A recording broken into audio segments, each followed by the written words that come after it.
வடக்கு மாகாணத்தில் உள்ள 10 வைத்தியசாலைகளின் அவசர சிகிச்சை பிரிவிற்கான அதிநவீன படுக்கைகள் உள்ளிட்ட நன்கொடைகள் ஜெர்மன் நன்கொடையாளர் ஒருவரால் வழங்கி வைக்கப்பட்டுள்ளன.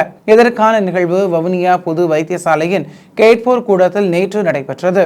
வடக்கு மாகாண ஆளுநர் PSM ஸ்டால்ஸ் அவர்களிடமிருந்த நன்கொடை பொருட்கள் கையளிக்கப்பட்டன.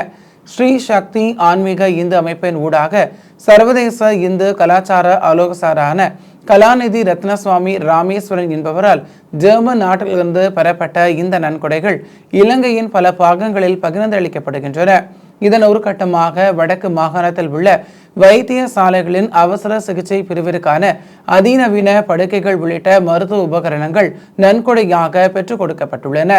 நாளை நடைபெறவுள்ள ஜனாதிபதி தேர்தலை முன்னிட்டு நாடளாவிய ரீதியில் உள்ள சகல பாடசாலைகளுக்கும் இன்றைய தினம் விடுமுறை வழங்கப்பட்டுள்ளது.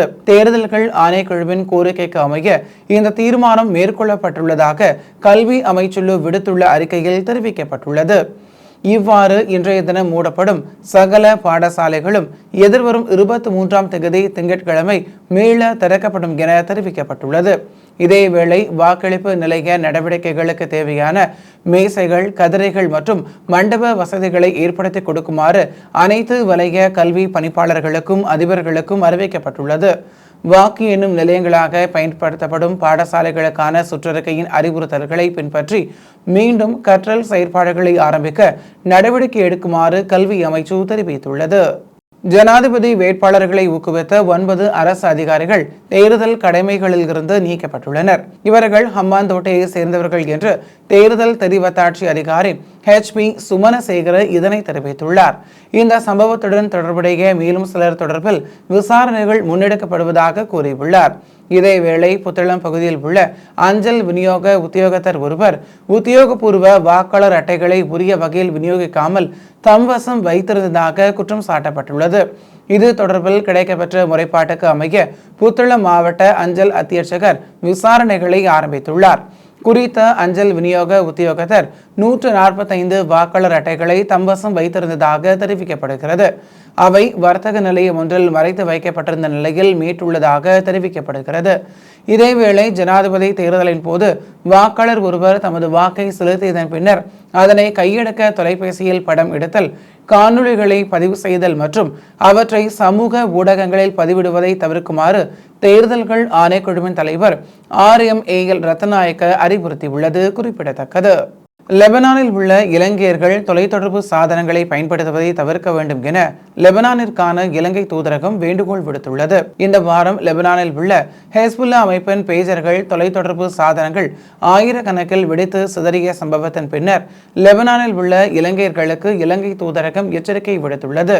மக்கள் அதிக அளவில் கூடும் பகுதிகளை, பொது நிகழ்வுகளை, நீண்ட தூர பயணங்களை தற்காலிகமாக இலங்கையர்கள் தவிர்க்க வேண்டும் என இலங்கை தூதரகம் கேட்டுக்கொண்டுள்ளது.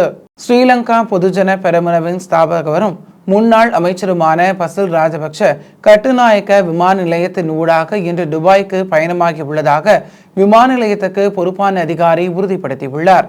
இன்று அதிகாலை 3:05 அளவில் எமிரேட்ஸ் ஏர்லைன்ஸின் 649 ரக விமானத்தில் பசில் ராஜபக்ஷ துபாய்க்கு சென்றுள்ளதாக தெரிவிக்கப்படுகிறது.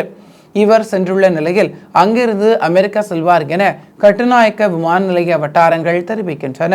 தேர்தல் விதிகளை மீறிய பரீட்சை மண்டப அதிகாரிகள் 3 பேர் பணியில் இருந்து நீக்கப்பட்டுள்ளதாக தெரிவிக்கப்பட்டுள்ளது. அவ்வாறு பணி நீக்கம் செய்யப்பட்டவர்கள் அனுராதபுரம் ரத்மலை திச கல்லூரியின் பரீட்சை மண்டபத்தில் சேவையாற்றிய பரீட்சை மண்டப பொறுப்பதிகாரி உள்ளிட்ட 3 பேரை சேவையில் இருந்து நீக்கப்பட்டுள்ளனர்.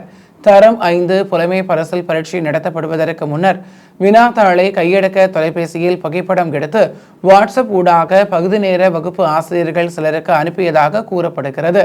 குறித்த சம்பவம் தொடர்பில் அவர்களிடம் வடமத்திய மாகாண கல்வி திணைக்களம் அண்மையில் வாக்குமூலம் பதிவு செய்திருந்தது. யாழ் மாவட்ட வாக்கு எண்ணும் நிலையமான யாழ்ப்பாண மத்திய கல்லூரியில் இருந்து அனைத்து வாக்குச்சாவடிகளுக்குமான வாக்குப்பெட்டிகள் எடுத்து செல்லும் பணிகள் இன்று காலை 8:30 மணியில் இருந்து ஆரம்பமானது. யாழ் மாவட்டத்தில் 511 வாக்களிப்பு நிலையங்களில் 4,92,280 பேர் வாக்களிக்க தகுதி பெற்றுள்ள நிலையில் வாக்களிப்பு நிலையங்களுக்கான வாக்குப்பெட்டிகள் அரசு ஊழியர்களின் பங்களிப்பில் காவல்துறை பாதுகாப்புடன் எடுத்து செல்லப்படுகின்றன. நெடுந்தீவு, நைனா தீவு, அனலை தீவு மற்றும் எழுவை தீவு பகுதிகளில் வாக்குப்பெட்டிகளை எடுத்து செல்ல போக்குவரத்து ஒழுங்குகள் செய்யப்பட்டுள்ளது. இதேவேளை தேர்தல் கண்காணிப்பாளர்களும் கண்காணிப்பு நடவடிக்கைகளில் ஈடுபட்டுள்ளனர்.